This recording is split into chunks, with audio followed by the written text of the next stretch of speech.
All right, Friday morning. Welcome to the Krug Show. Chase Sr.'s in the house. He's at Radio Row. I'm in the studio. Let's go.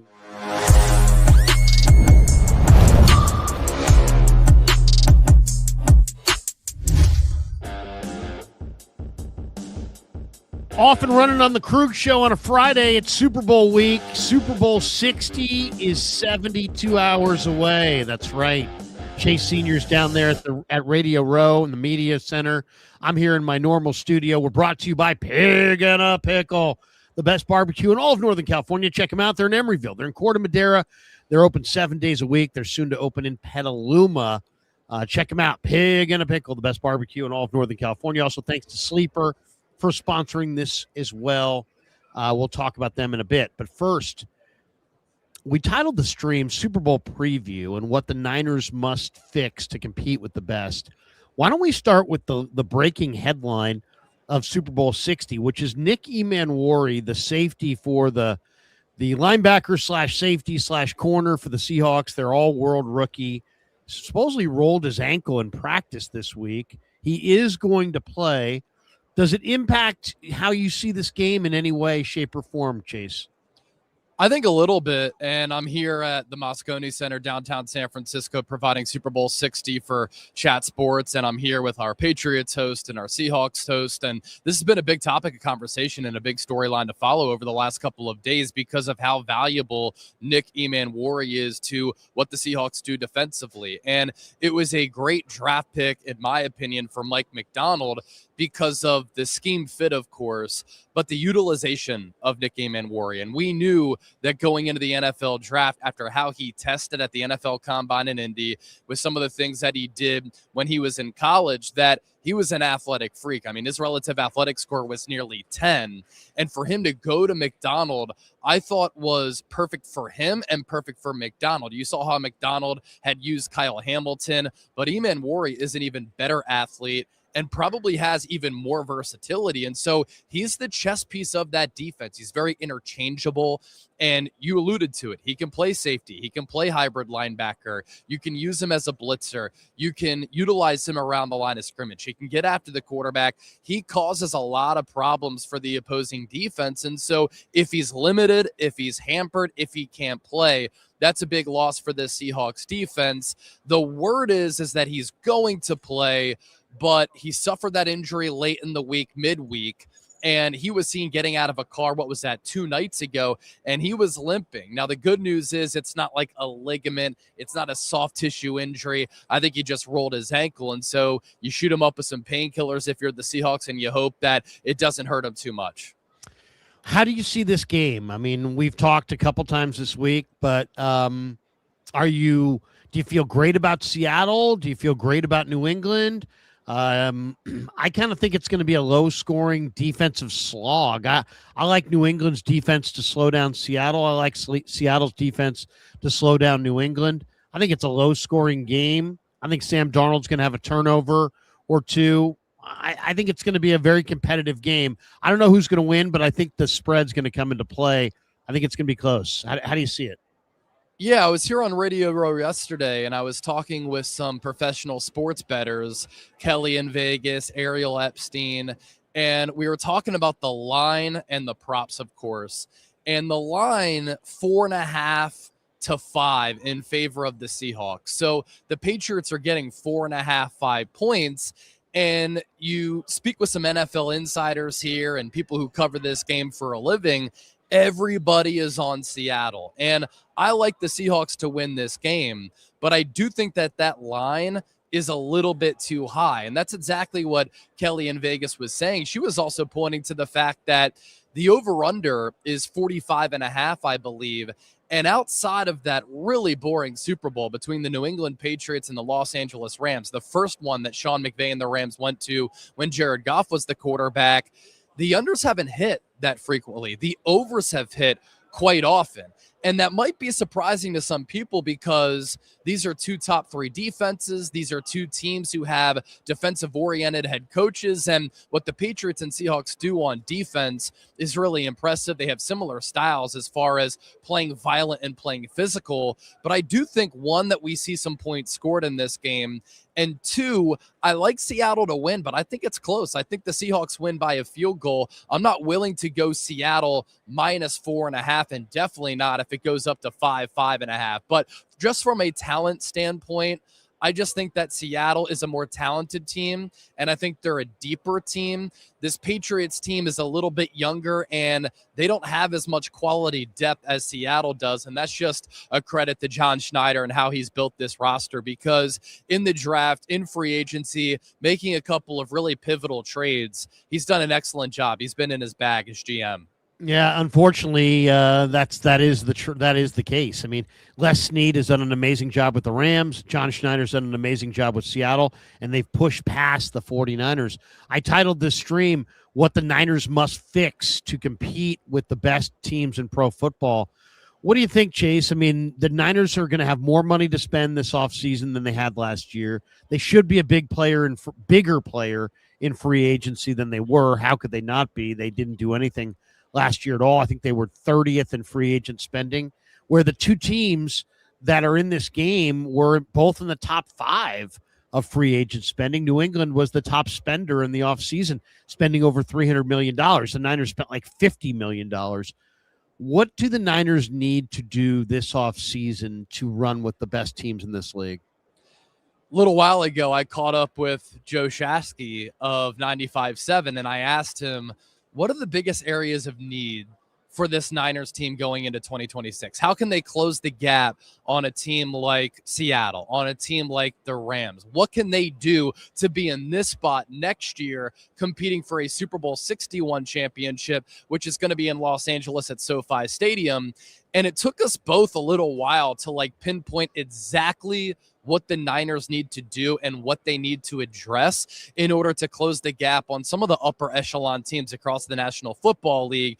But we did come to an agreement on one particular thing, and this is also what I talked to Bill Romanowski about, the 4-time Super Bowl champion who won 2 Super Bowls with the Niners with Joe Montana and then 2 more with the Denver Broncos with John Elway. What a career for him, and I think he's one of the more underrated linebackers of all time. And he mentioned that the Niners need to get better, more physical and violent along the offensive line, because he talked about what you and I have been discussing, that San Francisco was absolutely manhandled in the trenches the last 2 games against the Seahawks. And I just don't envision how Seattle is going to go anywhere anytime soon from a coaching standpoint with Mike McDonald, how they've built that roster. They're also really talented. They're a young team, but the style of play, Larry, is not going to alter and change. What they emphasize, which is building up the offensive line and defensive line, is also not going to be pivoted from if you're the Seahawks. So I just think that Kyle Shanahan and John Lynch need to put more of an emphasis on the offensive line. You have to get better. You have to get more stout. You have to get more physical.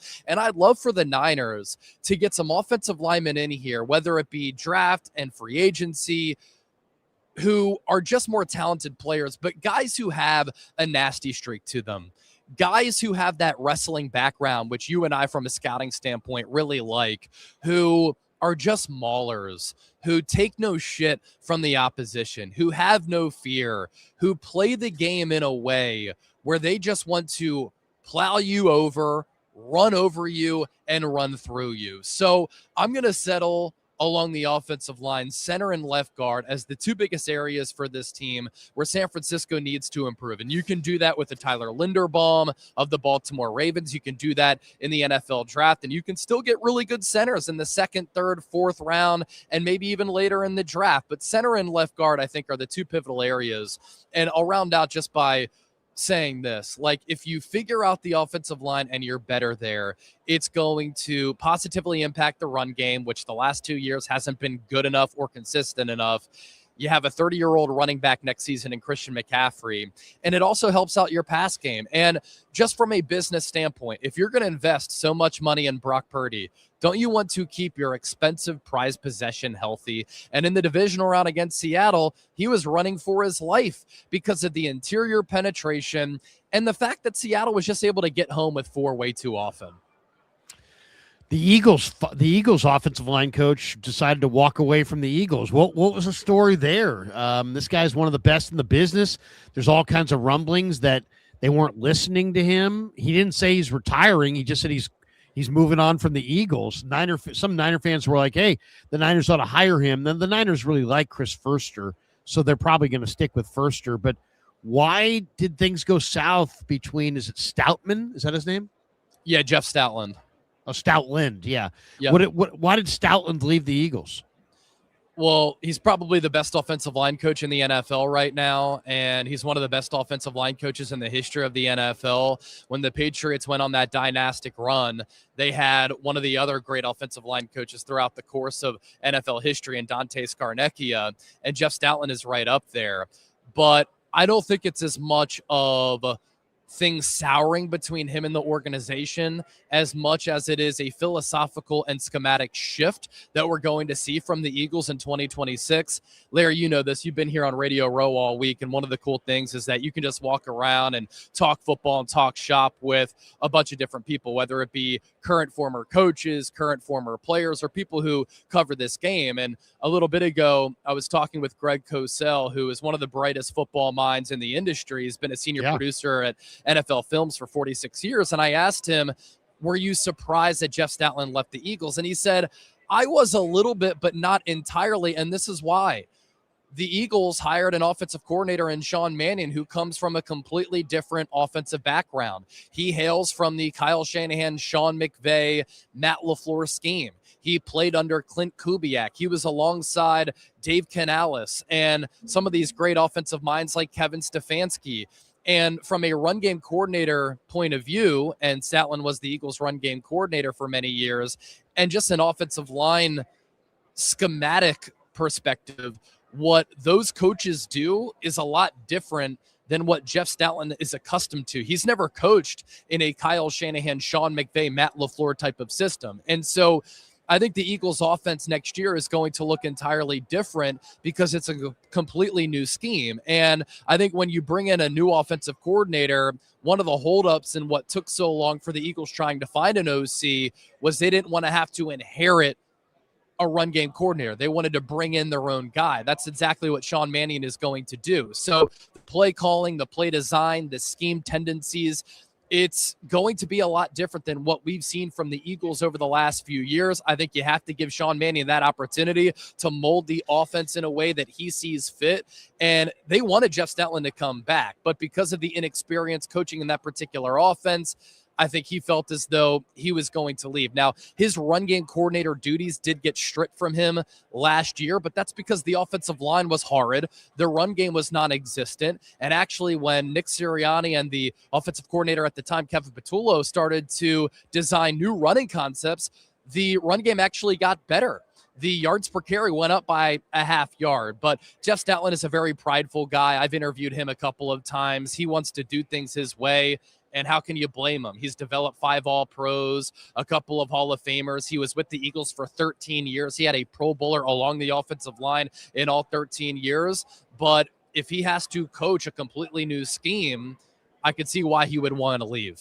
Yeah, for the 49ers, I mean, they need to invest in the offensive line. Now, I understand that, a lot of times if you're drafting O-linemen up high in the draft, you're back there at the top of the draft again. And I think the 49ers have referenced that. The guy that I would go after is, I think Washington's hugged up against the cap, and I think they're going to cut Nick Allegretti. And he was good in Kansas City. He can play either guard spot. He can play center. I think that would give you the veteran coverage inside. And then offensive tackle. I mean, I think you got to invest in some offensive tackles. I like J.C. Davis from Illinois. I like Emil Wagner from Notre Dame. They're not going to be day one guys. They're probably 5th-round picks. So I would definitely invest in the offensive line, but I don't know if I would invest early picks in the offensive line. You mentioned Cosell. Let's share the screen here. He weighed in on the Niners in the backfield.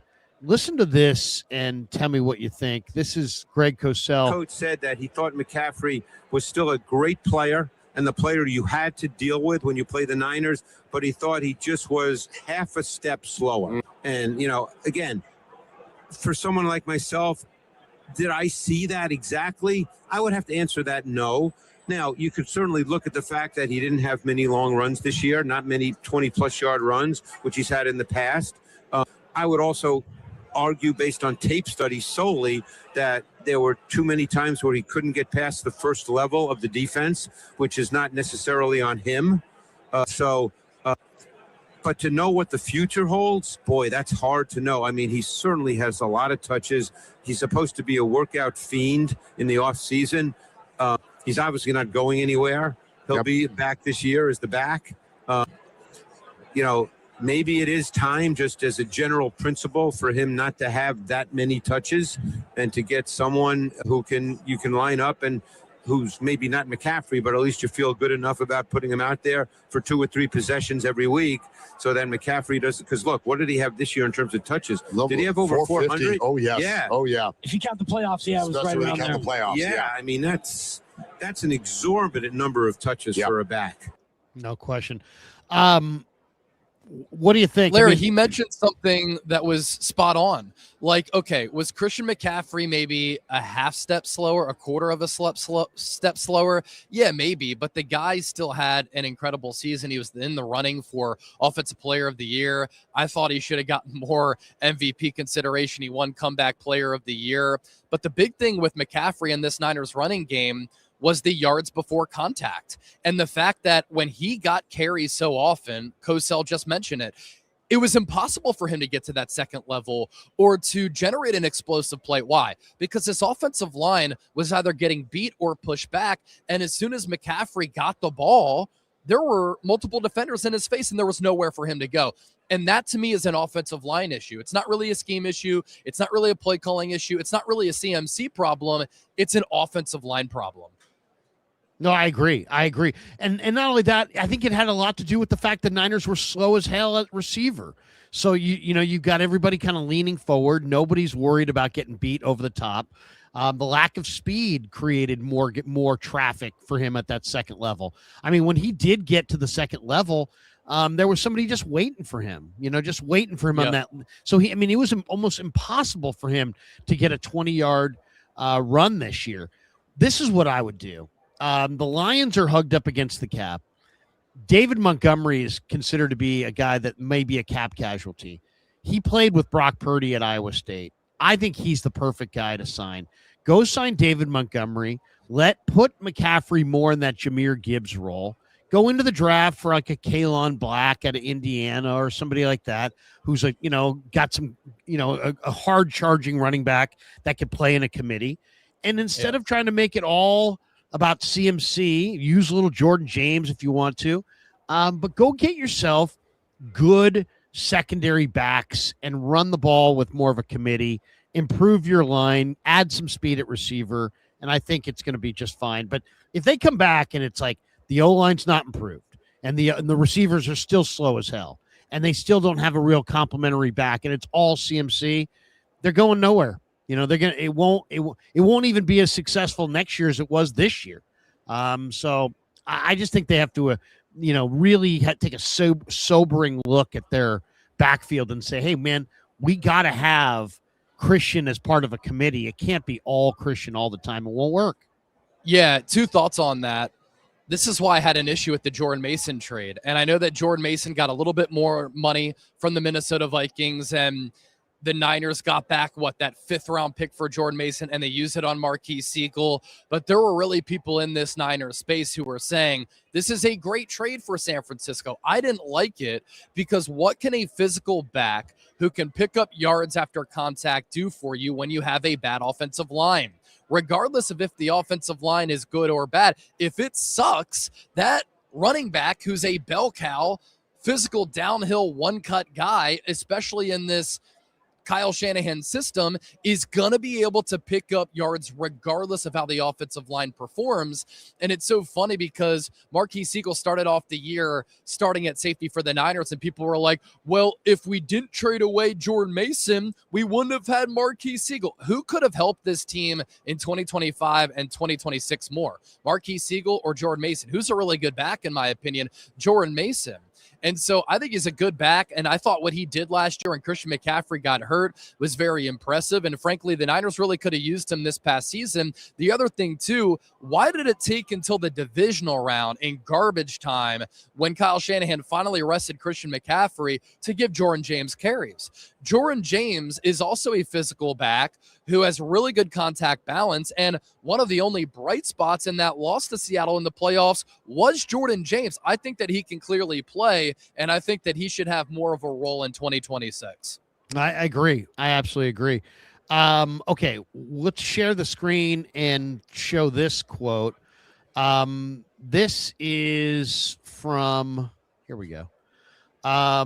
This is off Coach Yak's Twitter, and this is Tom Pelissaro, the latest on Mac Jones. He says, full anticipation there is going to be interest in Mac Jones in a trade this offseason. Frankly, Brock Purdy's history would suggest there's a decent chance that he may miss a game or 2 or 5 coming up this season.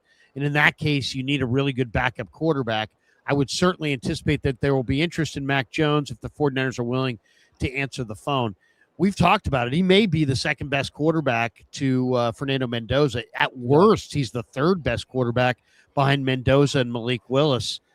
And yet, you know, if you didn't have Mac Jones this year, Chase, I mean, don't you think Niner fans, if they had gone 5-12 and missed the playoffs, they'd be calling for John Lynch's head. They might be calling for Shanahan's head. So Mac Jones shielded the regime from a lot of that criticism by the way he played.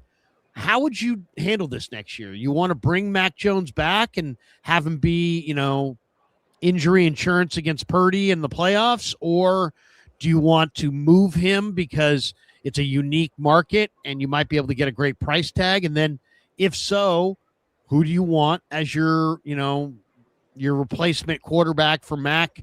Who's going to be your next kind of reclamation project? What do you think? How should the Niners play their hand with Jones? I saw Mac Jones walking around here the other day. He's bigger than what a lot of people think. Like, that's a big-bodied quarterback, and shout out to him for rocking some fresh Jordans on his feet as well.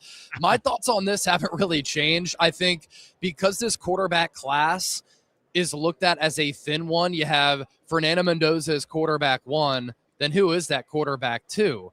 It's probably Ty Simpson, but that gap from Mendoza to Simpson from QB1 to QB2 is very drastic. So how do the Niners evaluate this? Will they value quarterback security, given that Brock Purdy has been hurt often to start his career, or will they value draft compensation? Because this quarterback class is thinner, I think that in the process drives up the asking price for Mac Jones, because I don't think there are a lot of teams right now who are quarterback needy want to overdraft a quarterback. Now, maybe the New York Jets with their second first-round pick in the late teens use a pick on Ty Simpson, and I think that would be smart because they wouldn't be overdrafting. But a team that's in the top 5, that's in the top 10, even the top 15, do you want to waste a valuable first-round pick on a quarterback who in prior years would not be a first-round pick? I think that would be a pretty dumb strategy from a team-building standpoint. And a lot of the teams at the top half of this draft, they have a lot of needs on their roster. So because this quarterback class is pretty weak, especially compared to previous years, I think that the Niners could get a pretty good haul for Mac Jones. A second-round pick and a third-round pick, I think, is completely doable. And for a team that last year had that hybrid reset rebuild that clearly wanted to build through the draft, especially tinker and rebuild that defense, they're looking to do the same this year as well. And so a second and a third-round pick could be very valuable for San Francisco. But you also have to think that looking ahead to 2026, if you move off of Mac Jones, who's your backup quarterback? Do you have confidence in Curtis Rourke that he can be QB2? Because, Larry, as you mentioned, if the Niners didn't have Mac Jones in 2025, he went 5-3. He resurrected his career. He played really well without George Kittle, with Kendrick Bourne as his one at wide receiver. Not a lot of help at the skill position spots. The run game was pretty much non-existent. The defense wasn't great, yet he still was able to persevere and showed everybody that he could be a starting quarterback in this league. So it would be very risky for the Niners to move off of Mac Jones. A second and a third round pick, though, would be very valuable. If the Niners did go that route, they have to make sure that they get a good QB too. It can't be a Brandon Allen or a Joshua Dobbs. It has to be a better option. Can they go after a Zach Wilson and resurrect his career? Could they make a trade for an Anthony Richardson? I'm looking at those types of quarterbacks who the Niners could maybe target. You look in the draft. Drew Aller is coming off a broken ankle. He's big, has a strong arm, but he's so raw and green. Can Kyle Shanahan develop him? Because his physical traits are very attractive. A guy like Garrett Nussmeier, his stock really fell from last year to this year. Could that be an option and a good scheme fit for Shanahan? He's got some NFL bloodlines. His dad is the offensive coordinator for the New Orleans Saints. So I'm looking at those types of players potentially. You know, it's interesting. I think as much as I like Mac, I think I would trade Mac. One, because I think he wants to go somewhere and play. Two, I think he's good enough to start, which I almost feel like they shouldn't stand in his way. Also, I do think he could really attract a great price. Like, I think Minnesota you might be able to get Jordan Addison and a day 2 pick. What if you could get a Jones. Second in Jordan Addison? I know there's risk with Jordan Addison, but like that's a type of trade where if you're the Niners, can you turn that down? That'd be difficult to do. Well, and then looking at this draft class, and I've spent some time this week taking a closer look. So Mendoza's the number 1 guy, and Ty Simpson's probably going in round 1, and some people like Carson Beck. But it's considered to be a really bad draft class. But I'll tell you, just from doing some deep dives on some of these quarterbacks, Garrett Nussmeier, his issues might have been LSU's issues because he sure looked good in the All-Star game. He looked terrible at LSU. I mean, terrible. And he had some great players around him in the backfield, at receiver, on the offensive line. He had talent, but they just looked bad. He just looked really, really bad. So, but he looked good to me in the All-Star program game. was kind of a mess in 2025, especially offensively. So he's intriguing to me. Then watching more, all the talk about Trey Lance coming out of North Dakota State, the guy they got now, the lefty, his name's Cole Payton. He is very exciting prospect. And they're thinking he's going to go in the 200 range. So, I mean, that's a day 3 guy for sure. Mark Gronowski from Iowa had a very good all-star game. He's kind of interesting. Haynes King from Georgia Tech, had a kind of resurgence under Georgia Tech. He's kind of interesting. And then the kid Jacob Clark from Missouri State, who's supposedly done nothing but win and win and win. He looked interesting in the Shrine game. So it might be kind of a day 3, quarterback class where you could find some guys that are pretty damn good on day 3. So I don't know. I think if I could get a second-round pick and a player for Mac Jones, I think I'd do it. I think the 49ers have too many needs to sit there and say, well, we're just going to hold Mac Jones. I do understand, though, that, Mac is insurance. And especially under the current construct of his contract. Yeah, $7 million. That's a screaming deal for Mac Jones. Roger Craig made the Hall of Fame last night. It was a great moment for Niner fans. And I'll share the screen, let people see one of the images. Here's how it was given to Roger. Charles Haley and Ronnie Lott showed up at his doorstep. This is pretty great footage here. Here's Roger. Ronnie Lott, yeah! Look at that. What a moment. Awesome. Welcome to the 2026 Hall of Fame, bro! These guys help me out all the time, so being in the Hall of Fame with them, I'm so amazed. Yeah, great moment there for Roger. About 2 decades late, Larry. Yeah, it was too late for sure, Yeah. but at least he's alive and he's gonna get to enjoy his day. And here is how it sounded last night. And this moment, I want to show this again because this moment, maybe it's just me, maybe it's because I'm getting older, but man, this one gave me chills, man. Watching Roger walk out to this announcement last night, this was when it became an actual fact. Here it is. To do it in San Francisco, too. Awesome. Oh, yes. He's the first player to ever rack up 1,000 yards rushing and 1,000 yards receiving in the same season. a 3-time Super Bowl champ. We've been waiting to hear his name called to Canton for a long time, and it happens in San Francisco. 49ers legend, Hall of Famer Roger Craig.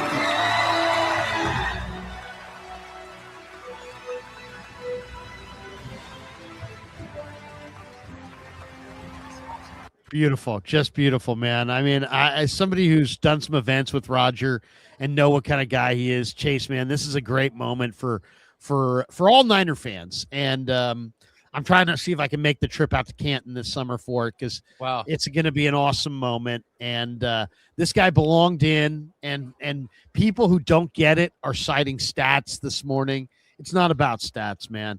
The thing that I would say that to anybody who throws stats is that Jerry Rice was the greatest stats guy of all time. And Jerry Rice was such a great stats guy that it took shine off of everybody else. Brent Jones, John Taylor, Ricky Waters, Roger Craig, they were all better than their stats, all because Jerry's stats were in the stratosphere. And I think if people just kind of could put their arms around that, they would understand that it's not about the stats for Roger. It was about his contribution. Yeah, no, I totally agree. And I'm not a huge awards guy. I think it's always funny when some people will flaunt awards from something that they won with like a local news station. Like, nobody cares. It doesn't speak to your talent level. And oftentimes you have to like pay a fee to submit yourself to even be up for some of these awards. This is different though. This is the ultimate honor for any football player. This is the Pro Football Hall of Fame. And I was talking about this with John Middlecoff the other day, host of the 3 and Out podcast under the Volume umbrella with Colin Cowherd. And we were like, the Hall of Fame is an absolute joke. Like, say what you want about Bill Belichick and Robert Kraft. It's one of the best head coaches in the history of the league, one of the best owners in the history of the league. They should be first ballot Hall of Famers. If anybody is on this sour grapes train and is so bitter to the point where they don't vote them into the Hall of Fame, their press credentials, they should be revoked, because there's no doubt that Belichick, Kraft are first ballot Hall of Famers. And with Roger Craig, first ballot Hall of Famer, maybe not. But for him to finally be inducted in 2025, legitimately, it's like 2 decades late. This is a guy who was a member of the 1980s All-Decade team. So for a decade, he was one of the best players in the history of the National Football League. He was a 2-time All-Pro. He was a 4-time Pro Bowler. Larry, he was doing things, I was talking about this with Middlecoff as well, that were well before his time. He became the first player in NFL history to have 1,000 yards receiving and 1,000 yards rushing. Think about how much the game has changed since the 1980s, and think about how difficult that was to do then. Almost impossible, and that's why he became the first. So a one-of-one player who is so ridiculously talented, so unique, so durable. He was a key ingredient and pillar to those Super Bowl winning Niners teams, and I'm glad that he finally got the respect and the recognition that he deserves. Yeah, no, he absolutely did, and it was amazing. We'll finish with 2 last thoughts, one on the Super Bowl, one on trades. Spot Track listed trade candidates for the upcoming season, and they had a bunch of them here, and 2 Niners made the list. One was Mac Jones, the other was Demo Lenore. What do you think about Demo Lenore? Do you think there's a chance that the Niners trade Lenore in the offseason? That seems unlikely to me. I think he's one of the most underrated corners in football, and it's been that way since probably after his rookie year. Even when he stepped in as a rookie, I thought he played pretty well, but this is a corner who has given up under 5 touchdowns in coverage when he drops back. And the Niners, when they signed him during last year, I thought they got ahead of the cornerback market.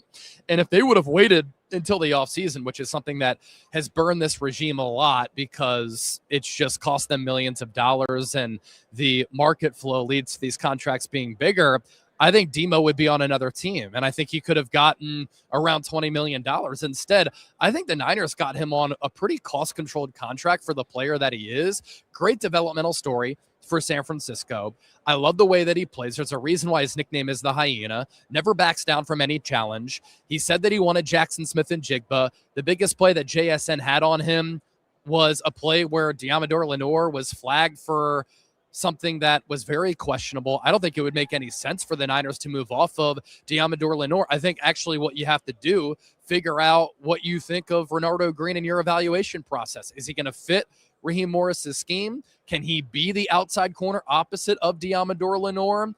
If not, then you have to find a corner opposite of Demo. If you get rid of Demo and you don't like Renardo Green, then you have to completely rebuild your secondary outside of Upton Stout in the slot. So I don't think that move would make any sense at all. Mac Jones, as we talked about, yeah, that could make some sense. But Diamador Lenore, I want him to be a Niner because I think he's a terrific player and one of the more undervalued corners in the NFL.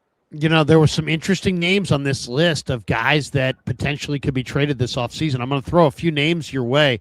These were the guys that I thought fit the Niners the best that were on this list. Max Crosby, Jordan Addison. They say Green Bay may trade Rashawn Gary. I think he would be a great fit. Jesse Bates, who was just with Raheem Morris. You need a better safety. Lucas Van Ness from Green Bay, the defensive lineman from Iowa. Budda Baker, would be a fantastic 49er. Walker Little, who went to Stanford, offensive tackle. Kayvon Thibodeau. Darius Williams, who played for Raheem Morris with the Rams as a corner. And Brian Thomas Jr., the receiver for Jacksonville. Of those guys, is there anybody that you would say, yeah, absolutely, that's the guy, go after him? I like a lot of those players. Rashawn Gary, I think, would be a good one. Jesse Bates would be a good one. I know that I've said the Niners need to get younger. They also need to get more talented. And if you do draft a safety early, Jesse Bates can be veteran insurance. So I honestly, you're reeling off those names. Like, I like a lot of them as players who I think would fit the Niners and players who I'd be very, very interested in. Yeah, no, a lot of good ones there. And we'll one last thought on the Super Bowl. We'll share the screen on this one. This is a great number that I saw. This is pretty amazing. Let's see here. Here it is. This is passer rating leaders against number one scoring defenses, because now you got Seahawks with their number one scoring defense. Look at this. Roger Staubach in Super Bowl 13 went up against the number one Steelers defense, lost 35-31. Marino in Super Bowl 19 went against the number one Niner defense, lost 38-16. Jim Kelly in Super Bowl 35 went up against the number one New York Giants defense, lost 20-19. Matt Ryan lost with the Falcons to the Patriots, their number one defense, 34-28. The only guy who's ever beaten the number one scoring defense in the Super Bowl was Joe Montana, beat the Broncos 55-10 in one Super of the Bowl most dominant 24. Super Bowl performances ever. I mean, that's unbelievable. Niners put up 55 points against the number one scoring defense. I didn't even realize Denver was number one. So that leads us to Drake May. Does this tell you that Drake May is going to match Joe Montana, or is he going to be like everybody else, going up against the number one scoring defense, and he's going to lose? I think this is a really difficult matchup for this Patriots offense. I just think Seattle is so good on the defensive side of the ball, and that's whether they have Nick Gaiman-Worry or not. You look at how they perform at all three levels: the talent, the length, the speed, the physicality, the violence. I was talking with Bill Romanowski yesterday, and he said, I didn't watch a lot of Seattle until late in the year, and he was so impressed with how well they're coached, the scheme that they run, how everybody rallies to the football. But the big word that he used that I just threw out there, it's the violence in which they play with. And I think Seattle has the edge with their defensive line over the Patriots' offensive line. I think Seattle has the edge with their rushing defense against the Patriots' rushing offense. I think that the Patriots, outside of Stephon Diggs, they're solid at wide receiver, but I think Seattle, is better in the secondary. We saw how Seattle was just completely able to throttle this Niners team in all phases. So I just look at this matchup as one where I like Seattle across the board. And I think that the Patriots have gotten here a little bit earlier than anybody anticipated. Year 2 for Drake May, year 1 for Mike Vrabel. I don't think it's their time. I just think that the Seahawks are rolling right now. They've become a juggernaut. I know it's year 2 under Mike McDonald, but the roster building process has been has been put together by John Schneider over the last few years. I just think it's Seattle's Super Bowl to win. Yep. One Niner note: the Niners have hired Roman Sapolu, son of four-time Super Bowl champion Jesse Sapolu, to be the assistant O-line coach. This is according to Aaron Wilson. I like that under Forster. I'll say that. Yeah, that's a nice one. And two supers, and then we'll bolt for the door. We got this one from, let's see, 301. He says, Chase, who has a better chance to make the Super Bowl next year, the Niners or the Eagles? Ooh, that's a Eagles tough have a lot of questions right now. It's so early to say before free agency and the draft, but I do think if the Niners can get better on offense, more explosive, younger, more dynamic, and you stay healthy next year for the first time in a very long time, I think the Niners actually have a better shot to win a Super Bowl next year and to get there. Wow, that's saying something. Dimitrov says Niners are 6 players away. Wide receiver, edge, center, linebacker, safety, cornerback. I'll put left guard in there too. Yeah, I was going to say, don't forget left guard. And also, they're not 6 players away because they need 2 wide receivers and they need 2 linebackers. Yeah. So that right Those there. Those are good needs, though. Yeah. Those are good needs. Yeah. They need, Jerry Rice said they need a wide receiver with speed. They definitely need an edge rusher. They definitely need a center. They definitely need a linebacker. They definitely need a safety, definitely need a corner. I would say the only other things that it would be at or near the top of the list, left guard and pass rushing tackle. I think they Ernberg is right on it right there. Good follow-up. He says 10 players, 2 wide receivers, a center, a guard, a tackle, an edge, a defensive tackle, a corner, a linebacker, a running back. Yep, I agree. Ernberg's right on the money on that. All right, that's going to do it for us. Chase, enjoy your rest of your travels. Hey, man, you know what was really cool, I thought, was that you put on your track shoes and you're running around the city. Yep. And you acknowledged that, which a lot of people are acknowledging, that, man, I mean, look how beautiful the city of San Francisco is. And you had, yes, are there, is there feces and is there dirtiness and is there, there's a lot of a bad inner city stuff going on in San Francisco. It's not the cleanest place ever, but you know what? As far as just the bones of, like you said, the bones of a building, the bones of this city, when you look at how many beautiful, the weather, the beautiful, waterfront, the whole deal. The geography is gorgeous. Yourself. The architecture is historic. Yeah. The views are amazing. And I'm glad that you brought that up. Because look, I know in the national media, San Francisco's gotten some heat. And can the leadership in the city be a little bit better to improve some of the conditions for people in San Francisco? I think so. But I think Mayor Lurie is trying to do that. This city has a lot to offer. And I think that for any big city, you are going to run into problems like cleanliness and homelessness and some areas being a little bit rough and some areas being drug invested. And I'll say this, we were staying in Union Square and we would walk to the Moscone Center every single night to Radio Row. I don't know if I would want my girlfriend walking around without any help late at night in some of these areas. But again, you can say this about many major cities in America, and hopefully over time we can work on some of these problems. But from a food standpoint, arts and culture, history, geography, sights and sounds, things to do, the food, I've had incredible food here. And then I don't want to get this wrong to sound like an idiot, but on Wednesday and Thursday, I went on really long runs around the city. So on Wednesday, I went to the Ferry Building and kind of was just along the water. I went from Union Square to the Ferry Building and back. That was gorgeous as the sun was coming up. And then I put on my X page, San Francisco runners, what should I do that's doable? And yesterday I started in Union Square, caught the sunrise around the Ferry Building, took the Cadero Trail past Oracle Park to Mission Bay and the Chase Center. Absolutely gorgeous. So being right by the water, seeing the bridge, seeing the ferry come in, It was gorgeous. And I have to come back here and spend more time here where I'm not working like 14 hours a day. That's what I'm here to do, is to work. But there's so much that I still want to do. I want to get a burrito in Mission Bay. I want to run across the Golden Gate Bridge. I want to go on some hikes around here. I want to go to Alcatraz. It's been a bucket list item for me for so long. So I'm going to come back. I'm going to spend some more time here, and I'll document those journeys as well. Dude, if you come back for training camp in July, we'll go play some nice golf and, be awesome. Get out to Marin County. And, there's Damon said, if you're back here, I'll have you over for dinner. So that's fine with me too. Land's End by the Golden Gate Bridge in the tunnel top area over by the Golden Gate Bridge, all that area is just, it's spectacular. It's absolutely spectacular. Gorgeous. Last super, and then we'll bolt. This one from the last hero. He says, with free agency coming up, does Jed need to make a good public decision about the electric substation issue soon?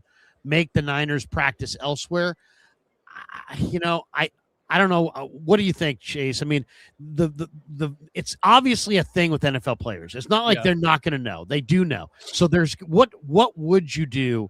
I mean, to me, it's like, could you commission a study? I mean, it's obviously you're not going to spend $20 million. I don't see them doing that. They're not moving the practice facility. The people many that have said, hey, look, they've been there for years and years and years. This is more of a recent development, but I think you got to do something that tries to debunk this on some concrete way before March. That'd be my thought. And I'm surprised that Jed York didn't bring up or acknowledge the fact that the substation has greatly expanded over the years since the Niners have been practicing at that facility. What I would do, which I think makes the most sense from a fiscal perspective and an optics point of view, the Niners literally practice in the shadows of that substation. I mean, it is right next to it. Larry, you see it. Those of you who see practice clips, you see the substation in the background. Move the practice field to where the youth soccer fields are. And I know that some people might say, Chase, now you're anti-youth soccer. No, I want every young kid to be fit, and I want these footballers to play youth soccer and to be healthy, right? But you could play soccer anywhere across the city. So move the practice field there to just get away from the electrical substation to just see if that solves some of the issues. I've never said this is the main issue, but it could be one of a multitude of reasons for why the Niners have been so injured since 2013. You got to figure it out. Yeah, you got to figure it out. And hope is not a plan, as Billy Bean would say, and that's still absolutely true. Chase, have a great, safe travels, man. Thank you. Are you staying for the game, or are you bolting back? I'm leaving tonight at 12:20 a.m. We have a chat sports event for our Raiders channel up in San Jose. If anybody wants to join us, I'll tweet out some of that information, but I've got that a little bit later, but I'll be on Radio Row for the rest of the day. So are you coming down here? Yeah, I'm coming down this afternoon. I'll see you here in a little bit. Yep. Thanks to Chase. Thanks to all of you guys. Thanks to all of our sponsors. Thanks to Pig and a Pickle for being the title sponsor of the Krug Show. Thanks to Sleeper for sponsoring the Krug Show. And thanks to Habbas Law, 1-800-INJURED, HabbasLaw.com on the web. They will fight to make it right. Thanks to all of you. And go Niners into this offseason. But I'm picking New England to win the game. But, it's more with my heart than my head. But thanks to Chase. Thanks to all of you.